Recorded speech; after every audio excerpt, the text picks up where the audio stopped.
Welcome to Dealstream, the channel that showcases the latest climate-positive startups from across Climate-KIC's pan-European network.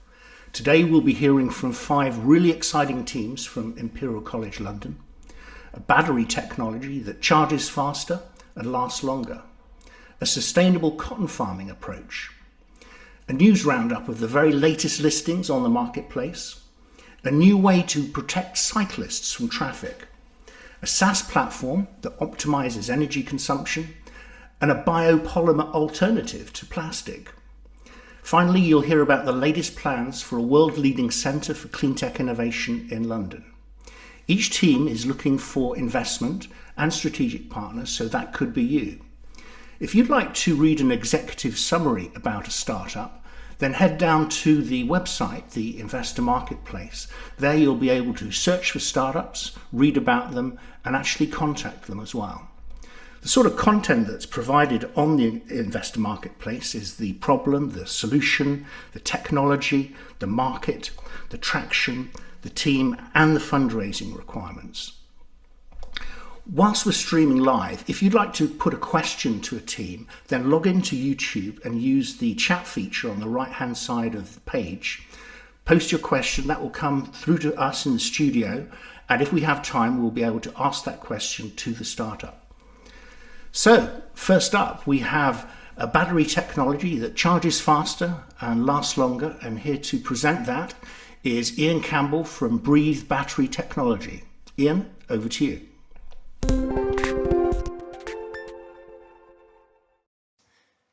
Hello, I am Ian Campbell and I'm the CEO and one of 3 co-founders of Breathe Battery Technologies. To support the UK government's net zero 2050 carbon targets, as well as our Paris Agreement goals, we need increasingly large amounts of battery storage integrated not only into the UK grid, but into electricity grids around the world. Yet the problem is that battery storage operators don't always have a great handle on how to best utilize these assets. And that sometimes means low utilization, a poor understanding of the cost base, but ultimately a loss of profitability. Similarly, to support a growing electric car market, we need batteries that are cheaper, faster, and that last longer. And much of the world is already focused on developing the successor to lithium ion, new chemistries and new materials. But what we don't always recognize is the very large amount of performance that we can extract from today's lithium ion batteries and future chemistries and materials by using intelligent and advanced control methods. And that's our solution to this. It's state estimation technologies, real-time physics simulations that run on battery management systems and enable us to increase the safety of batteries by predicting when failures will occur in advance, by increasing the average range by up to 5%, by increasing the charging speed by 2.3x, by increasing the longevity of the battery by 2.3x. And these are numbers that we've already demonstrated with our software running on today's commercially available cells. We segment our market in 2. On the one side, we have the grid side, where we can place our software in the cloud and let it be remotely accessible by our clients. On the other side, we have embedded, which is everything else where the software sits in the battery management system alongside the battery. And here, Motorsport is our beachhead because it allows us to demonstrate to the fullest extent the capability of our software today. And we're already working with a company in each of these markets that has multi-tens of millions of pounds of revenue annually, and crucially provides us a very clear route to market for our technology. Now, and through the rest of 2020, we're looking to raise £500,000 to expand our headcount, to keep hiring battery engineers, to keep developing our technology, to keep protecting and building our intellectual property portfolio, to cement our position as a leader in state estimation and battery management systems, and to provide us the runway through 2021 and into 2022, where we plan to raise a Series A round. And ultimately, there are very clear exit opportunities for us and our company because these are technologies that are highly valuable to automotive OEMs and their tier 1 suppliers. Thank you. Well, Ian, welcome to Dealstream. Great to have you here. Hi, Andrew. Good to see you too. Fantastic. So first question, really curious as to what makes your technology different, Ian? Yeah, it's a good question. So we position ourselves, I think, quite uniquely in the battery market and the battery industry. There are companies focusing on new materials and new chemistries for post-lithium ion and to improve lithium ion. And there's a lot of companies focusing on building new battery pack architectures and optimizing thermal management. But ultimately, we're all chasing the same things, the same performance improvements, the same safety improvements, but each of us with very different risk-reward profiles. And I think that's where we stand out. Pursuing state estimation and control technologies, it's fundamentally lower risk to achieve large magnitude improvements on the similar order of new materials and chemistries, but not making any breakthroughs. Sounds great. So in terms of traction, you mentioned you've got a couple of markets and you've already had engagement. Can you tell us a bit more about how close you are to traction? Yeah, exactly. I think we spent a lot of 2019 focusing on grant runway and then technology developments, and it was late 2019 when we started ramping up a lot of the commercial developments, although we had some good agreements in place in 2019. And since then, I think there's been a lot of progress in both sides, the embedded and the grid storage market. And now I think mid 2020, we're very happy to say that we have a strong collaboration in the automotive sector with a very large company there. And also now, most recently, since the beginning of this year, in the grid storage sector, with a multinational connected to the grid, and that they're providing us routes to market and also really significantly accelerating the rate of learning. So it's very good for us. I think we're quite close now to securing the commercial contracts that will start supplementing our grant revenue. That's great, and they're two very big sectors, aren't they? Automotive and grid storage. So you must be delighted. Exactly. So I can see a question from the audience here, one from Andy H. Have you had any prior investments or grants yet? Investments, no. Grants, yes. So today we're fully grant funded, and our largest funding partner is the Faraday Institution, which is the UK government's one of the segments of the Faraday Battery Challenge. And they provided us very, very kindly with an entrepreneurial fellowship that provides us a large fraction of the grant funding that we have, but also in-kind support. That's helped us get a lot of the connections that we have to industry partners that we now collaborate with and potential clients. And then we have a number of smaller grant sources as well. We were very successful in Imperial's Venture Catalyst Challenge competition last year, and Climate-KIC have been a major supporter of us as well. Sounds like you've got a good basis to secure the first seed funding and then progress. There's another question coming in from the audience from I think Lisa Bram. Who's in your team currently? Could you talk about the team members? Yeah, absolutely. So I am one of three co-founders. I'm the CEO. I have a second co-founder, Dr. Yan Zhao, who is our CTO, and our third co-founder, Dr. Greg Offer, who is let's say at the beginning was a co-founder and now is a technical advisor to us. Greg is also the head of Imperial College London's Electrochemical Science and Engineering Group, and leads some of the UK government's Faraday battery projects, including the multi-scale modelling projects. I think together the three of us are quite uniquely positioned to be starting the Run and Breathe. We have over 20 years of combined battery engineering experience, published tens of academic papers, worked as battery engineering consultants to industry for a large number of years, both during and prior to our PhDs. And I think now we really have this skill set that lies at this intersection of battery engineering and control engineering, and very few others around the world have that today, and it's enabling us to implement these state estimation technologies in the market. That's great. Well, it's been fabulous to have you on DealStream, Ian, so thank you very much for joining us. Likewise, thank you, Andrew. Cheers. Take care. Well, that was Ian from Breathe. Before we go on to our next startup, I'd just like to talk about another feature of the marketplace platform. And this is one that enables our investors, registered investors, to contact teams directly. So you just have to use the contact form at the bottom of the page, and that'll get you in touch with a team directly, and you can strike up a dialogue. So our next startup is a sustainable cotton farming approach, and I'd like to welcome Edward Brial from Hydro Cotton. Edward, over to you.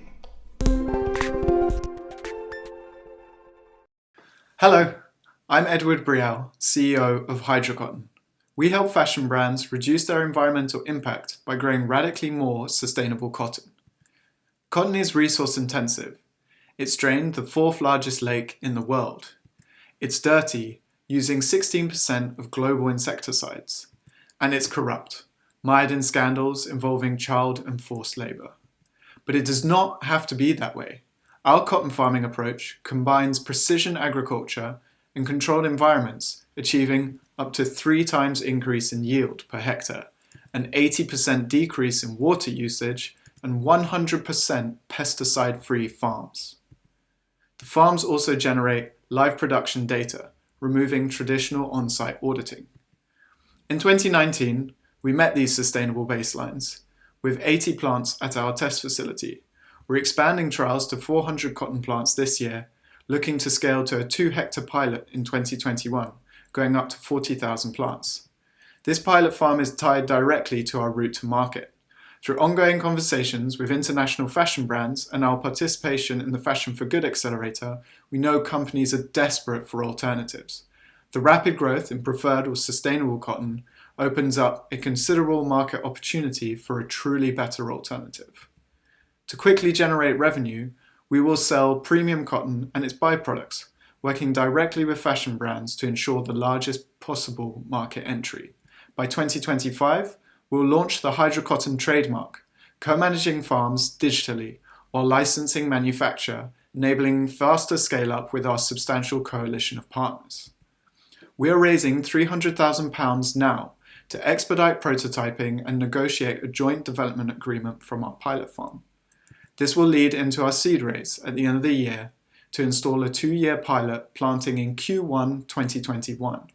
Fashion is looking to change, and with your investment and strategic support, we can show them the way. We are HydroCotton, the future of natural textiles. Well, Ed, welcome to Dealstream. Great to see you. Great to see you too, and thanks for having me. Pleasure.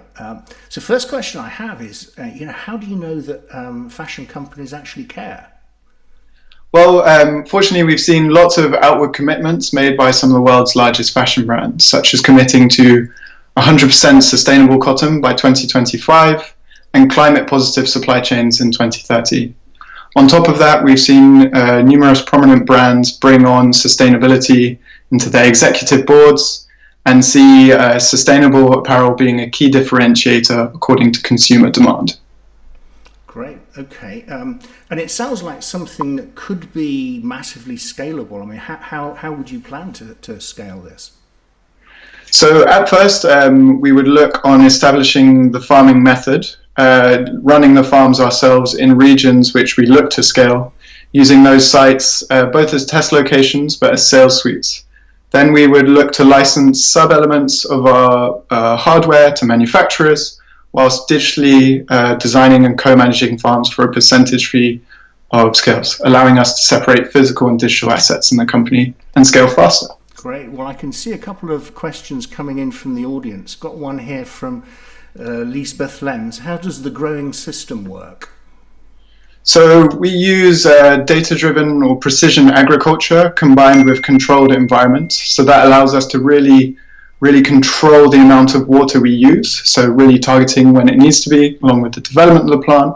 And then the controlled environment allows for a buffer against climate volatility, as well as using unique pest management solutions. Great. And in terms of cost, I mean, does it stack up as a cost alternative to mass-produced cotton? So one thing to say about this is it's not so black and white, but we would be starting to grow high-value staples such as Pima cotton, and then bringing down the price first through economies of scale to try and match mass-market staples, but also reducing certain elements of our technology to the core system, which will be developed through our pilot programs. Okay. Another question from the audience, Lisa Brown. Considering you're in fashion, how are you being affected by coronavirus? So that's a really good question. It's actually proving to be a key differentiator between different fashion brands at the moment. So there's generally seen that the brands that make good on their commitment to more sustainable supply chains will be the ultimate victors in what is already a turbulent market. So anything that overhauls raw materials in particular are seen to be drivers of success and winners of new consumers. Excellent. Well, Ed, really great to have you on Dealstream today. Really good luck with your fundraising, and thank you for coming on. Yeah, thanks so much, and look forward to hearing more questions. See you. Great. Well, that was a new alternative to cotton. What I'd like to do now is introduce one of the marketplace team, Mark de Cruyff, who's going to give us a rundown of the latest listings on the investor marketplace. So Mark, over to you. Hi everyone, my name is Mark and I'm one of the investor marketplace managers. In this video, I'm going to give you a roundup of the 3 latest listings on the investor marketplace. First up, we got PedalSmart from Glasgow, UK. PedalSmart in the mobility sector and try to solve the congestion and pollution issue caused by transport in cities by introducing a new mode of transport. Namely a fully electric, zero carbon flexi-quad. Flexi-quad vehicles are pedal powered with electrical assistance. And for more information on what a flexi-quad is and to see some images, please check out their profile on the marketplace. They're currently looking for 250k for their seed round to complete the EU and UK manufacturing setup and to support further vehicle development. Be quick, because there's already one interested investor. Next up is Phantasma Labs from Berlin, Germany. Phantasma Labs are also in the mobility sector, and they help self-driving cars understand humans better by building massive data simulations for self-driving cars. They're looking to raise a total of 1 million as a seed round to hire 9 to 10 tech talents, 2 to 3 business and operations specialists, and to finish 9 to 10 paid pilots with global players, hoping that they convert at least 1/3 of them into recurring paying customers. Third and last for the day is Dipoli from Schaan, Switzerland. Dipoli falls within the recycling and waste sectors. They can chemically recycle all of the non-ideal as well as the perfect PET plastic back to its main chemical components. For their seed round, they are looking to raise 6 million Swiss francs to build a 1-ton scaled plant. That's it for me. For more information on these listings and many more, please do check out the Investor Marketplace website. That's it for me. So we can now go back to you, Andrew. Thank you. Well, thanks, Mark. In fact, there's over 280 startups listed in the marketplace right now. So yeah, do what Mark's suggesting. If you're interested in investing in clean tech, just get down there. So before I introduce the next startup, I'll just tell you about another feature within the marketplace, which is the filter function. If you want to search by market sector, by country, by technology readiness level, maybe round type, maybe even ticket size, you can find opportunities that meet your specific requirements. So next up, we have a new way to protect cyclists from traffic. Crispian Poon from Palation is going to tell us all about it. So Crispian, over to you.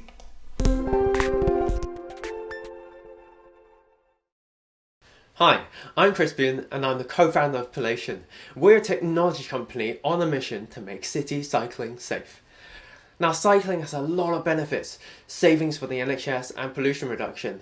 There are 4.1 million cyclists in the UK, including me, who love cycling. But we have a massive problem: near misses. So on average, there are 450 near misses per year. Whilst actual collisions are rare, perception of danger makes people less inclined to cycle. And it boils down to 2 problems: dangerous road behaviours and not enough cycle infrastructure. So we've developed Rebo to tackle both of these problems.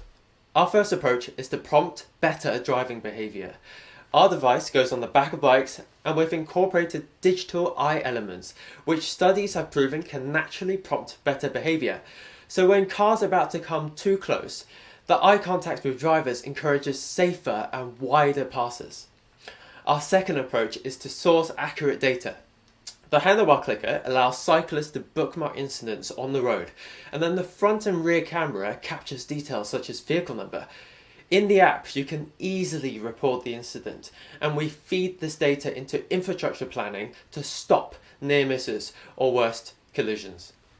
We're currently completing our prototype for 2 paid trials with couriers in London and Oxford who are still delivering supplies during this crisis.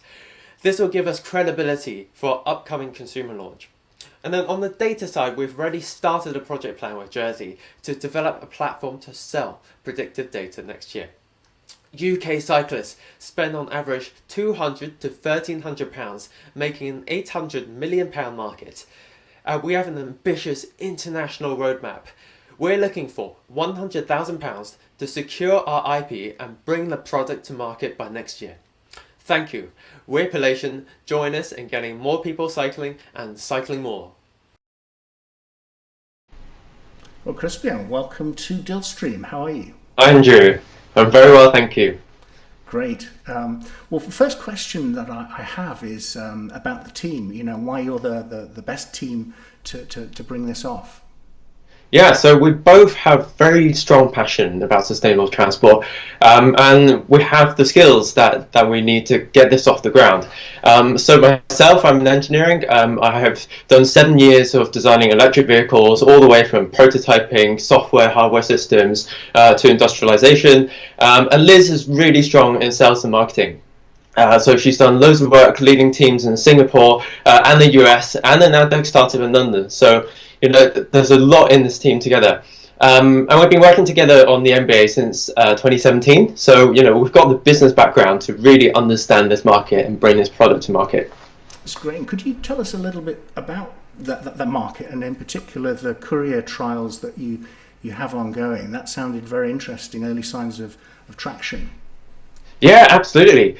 So we've been getting lots of interest, but particularly from couriers.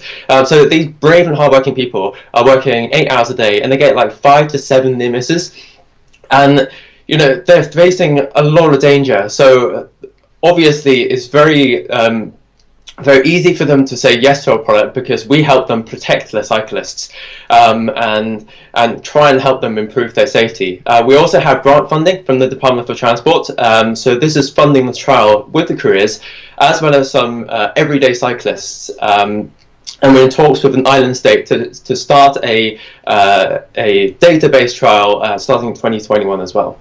Great. Well, I can see some questions from the audience coming through. There's one here from Andy H. Thank you for a very clear presentation, very interesting. Could you talk a little bit more about your business model and who you're selling your products to? Yeah, absolutely.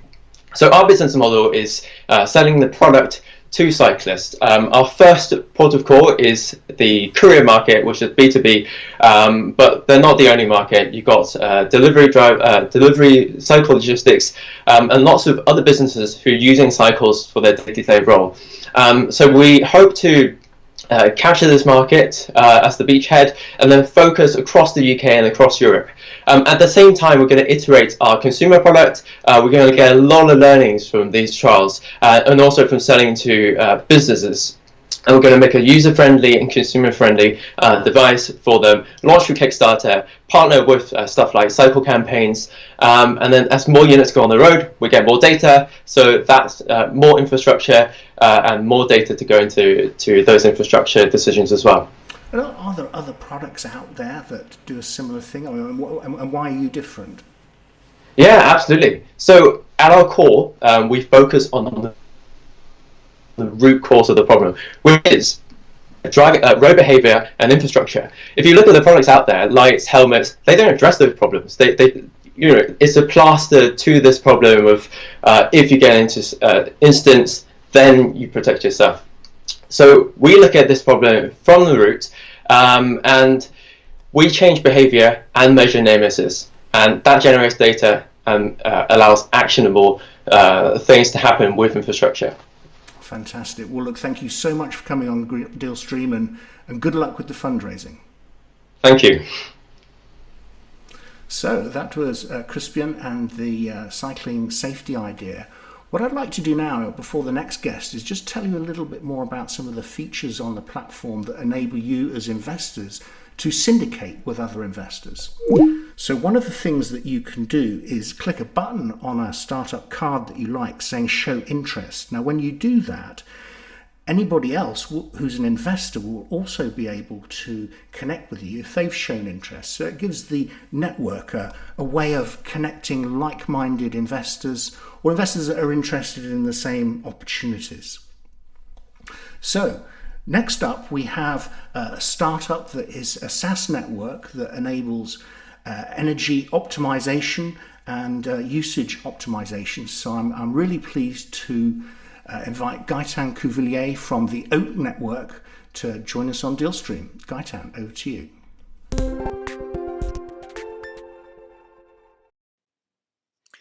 The average consumer analyzes their energy usage once a month when they get their bills.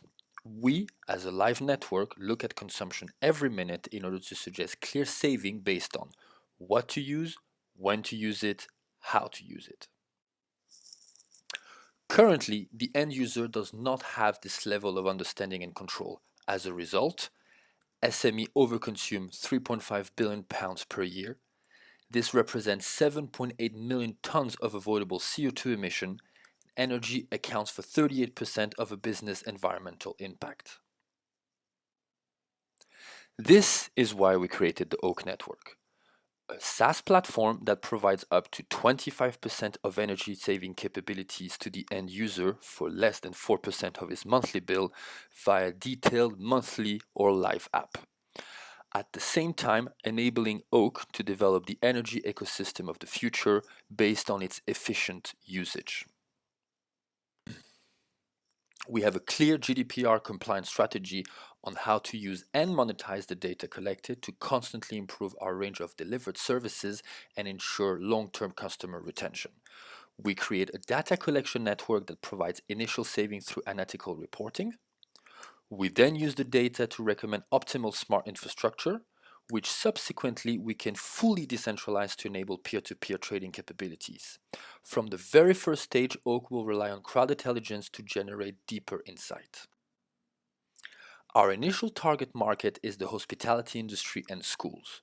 We have established a clear route to penetrate the market and have initiated beta trials with major brands over 100 bars and 5 schools. We have secured commitment from Bombay Sapphire and several other multi-site businesses to further boost our rollout. We require an investment of £1 million and are looking for a lead investor to commit the first 250,000. With a proprietary route to market and large established brands signed on as beta, we believe we are in a prime position to scale our network rapidly. We are confident that as restrictions to the global pandemic are lifted, businesses will focus on optimizing their operational cost. Our offering is designed to take any company on a sustainable journey, one data point at a time. Well, Gaitan, welcome to Dealstream. Good afternoon, Andrew. Good to see you. Well, could you just give us a sense of how this works? It sounds fascinating. Absolutely. So, we connect an easy-to-install retrofit IoT device to the main fuse board, which transmits electricity live consumption data. We then analyze this data, taking into consideration historical data and also statistical data of the businesses that we're analyzing. And we deliver long-term saving by providing actionable insights such as data analysis, behavior pattern recognition, abnormal consumption detection, and energy switching services. Okay, and how does that make you different from some of the other offerings that are out there? So we are currently the most affordable and accessible service on the market that does not solely rely on smart meters, which their delay has been extremely delayed in the UK. So we're capable of getting access to the information on our own. This, along with our established route to market, with a particular focus on sales, will allow us to carry out a rapid land grab and establish a sizable network. Once we have amassed a large quantity of data which goes beyond what's available for smart meter, our crowd intelligence capabilities of the network will allow us to generate detailed benchmarking profile and establish optimal energy usage for any customer type. So and with every... Picking up on the customer types, I can see a question that's just come in from the audience, Maren Bimes. What type of customers do you have, or maybe what type of customer types do you have? Could you elaborate on that?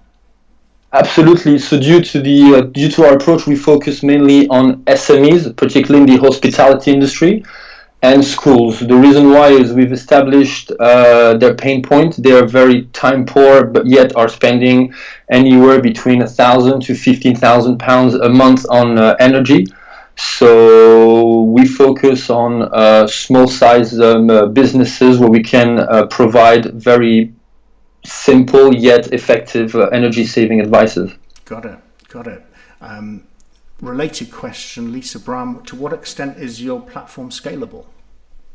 The platform is scalable beyond various means. I mean, we are implementing live reporting, which then after we can have live access to the app. We can also have capabilities to switch on and off particular devices when possible. So the scales are limitless in terms of possible capabilities. That sounds great. I mean, it's clearly important when you've got that ability to scale. Another question from the audience here, Maren Bimes again. Why are you the right team to be building this product?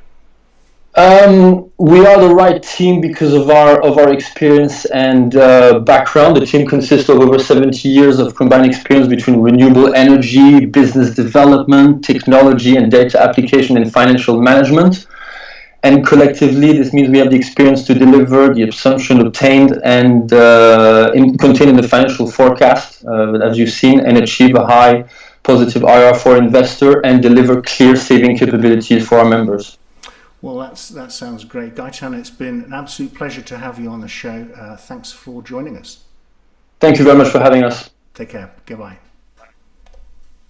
So, I want to tell you about another feature, and then we'll go on to our last startup of the show.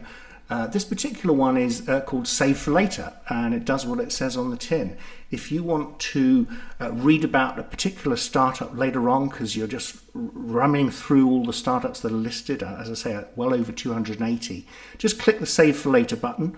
What that'll do is it will be stored in your investor profile, and you'll be able to access the investment opportunity in your dashboard when you're ready to read on.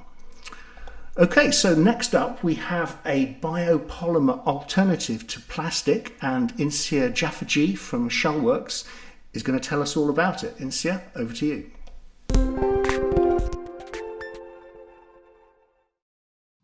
Hi, I'm Insia, the CEO and co-founder of the Shellworks, where we aim to make plastic waste a thing of the past. 6.3 billion tons of plastic waste has been generated on Earth to date. And to combat this, people have been trying to create biodegradable polymers. However, 92% of these solutions require very specific conditions to break down in, which can only be found at an industrial facility. Right now, we don't have the infrastructure in place to get that waste to those facilities, and therefore they end up causing just as much as harm as traditional plastics. At the Shellworks, we create materials that solve that problem by breaking down in any natural environment. And we're actually able to do this by extracting a biopolymer that we find in shellfish waste. We're going after the global cosmetic packaging market, which is $49.4 billion. And for three key reasons. One, that consumers really care, and so that puts pressure on brands to make the switch. Two, we can actually compete on cost now. And finally, it's not a very heavily regulated market, so we can move quickly, and that's exactly what we're doing. We're in paid pilot production for 2 customers, a skincare brand and a perfume brand, and we're actually in sample development for one of the largest brands in the industry.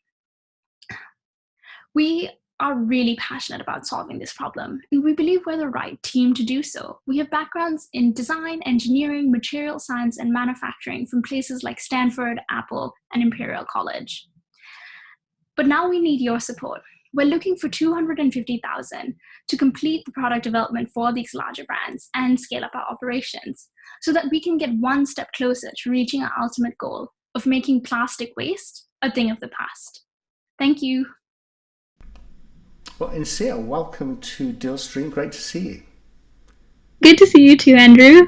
Fantastic. So one of the things I was curious of is, what's your polymer made of, and how does it compare to competitors? What's the construction? Yeah, of course. So we actually extract a biopolymer called chitin from the shellfish waste, and that allows us to compete in 4 unique ways. So the first is it's highly degradable, so it can degrade in a marine, soil, or a home composting environment.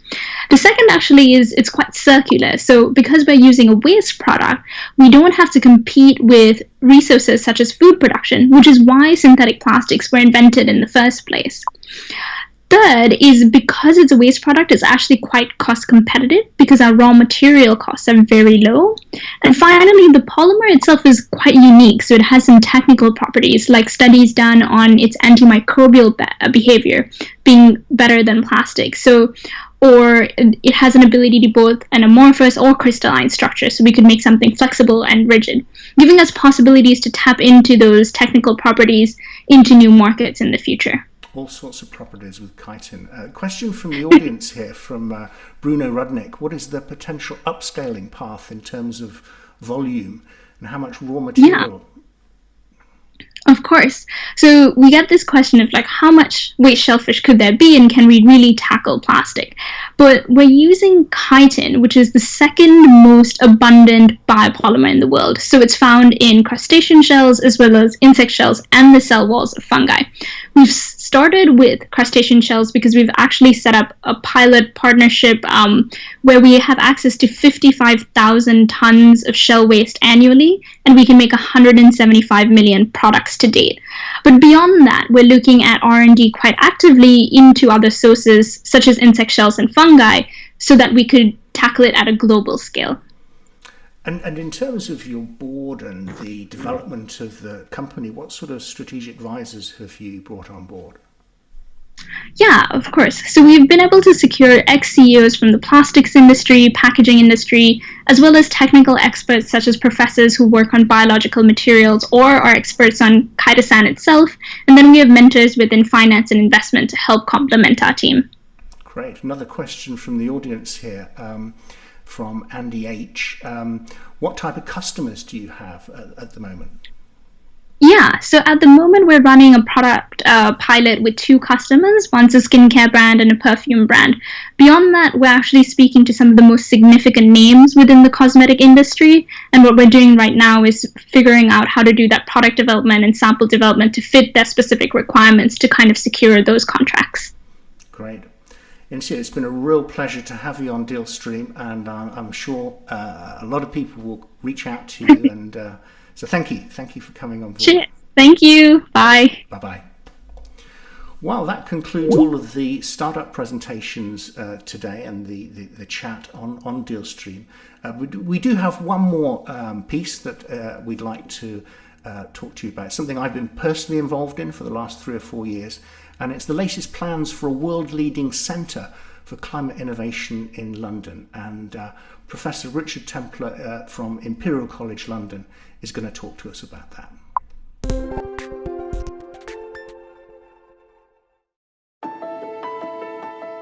The Centre for Cleantech Innovation is something that I've been working on for about 3.5 years. It's a space of about 4,000 square metres. And in that space, you get a whole mixture of actors. And what they're going to be doing is creating the future and a low carbon and sustainable future. The Cleantech Challenge is the biggest that humanity has ever faced. It's the first industrial revolution that's actually up against a time clock.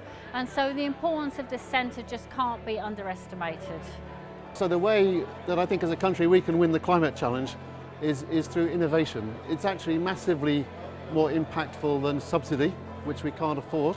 And we've done a lot of studies to show that the bang for the buck you get investing in innovation and scaling it up is just enormous. And it's fantastic to see Imperial doing this as well. London is probably the world's leading cleantech innovation hub already, but it's growing too slowly, it's too small. I want this centre to change that. I want this centre to catalyse an increase in the rate of growth and the increase in the size and the strength of climate change innovation in London.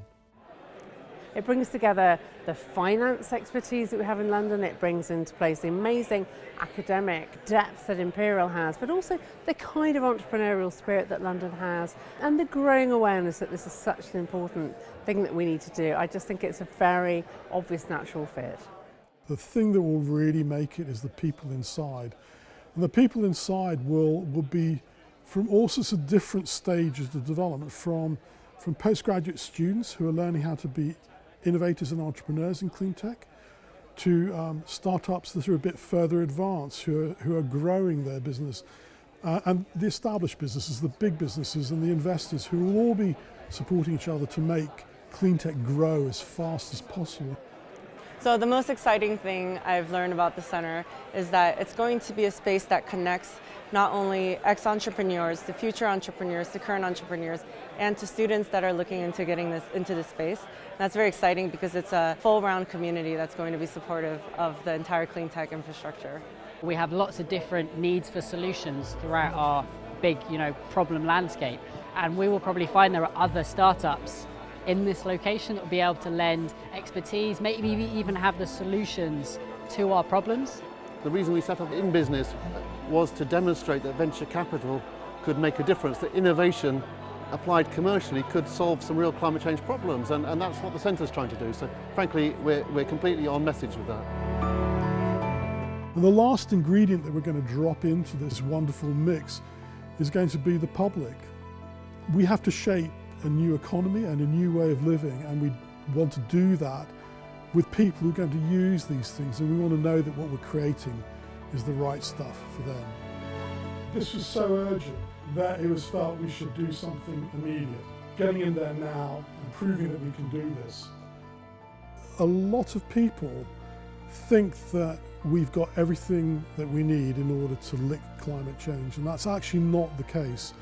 The Centre for Cleantech Innovation will address some of those really hard problems because we know we're going to have to do that, and at the moment there's really very little going on.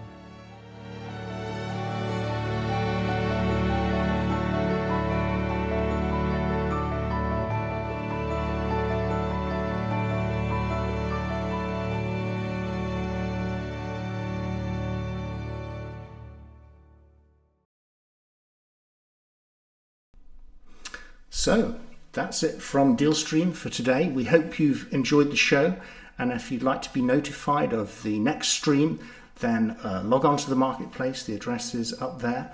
And until then, it's goodbye from me, Andrew Burford. Take care and stay safe.